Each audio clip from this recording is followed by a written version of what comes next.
எலே bachelors கொஞ்சம் நில்லுங்க.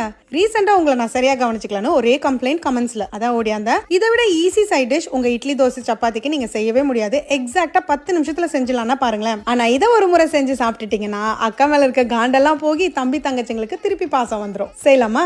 பேன்ல ஒரு கரண்டி எண்ணெய் ஊத்திக்கோங்க. 4 பெரிய தக்காளியை நல்லா பெருசு பெருசா இந்த மாதிரி கட் பண்ணி சேர்த்துக்கோங்க. இது கூட 10 பல் பூண்டு, 3 பெரிய பச்சை மிளகாய் சேர்த்து நல்லா வதக்கிக்கோங்க. வதங்கும் போதே நல்லா மசிஞ்சு வெந்து வந்துடும். இதில் 1/2 டீஸ்பூன் மஞ்சத்தூள், 1/2 டீஸ்பூன் காஷ்மீரி மிளகாய் தூள், 1/2 டீஸ்பூன் உப்பு சேர்த்து நல்லா மிக்ஸ் பண்ணுங்க. மசாலா எதுவுமே கரிஞ்சிராமல் இருக்கிறதுக்காக கொஞ்சமாக மட்டும் தண்ணி தெளிச்சுக்கோங்க.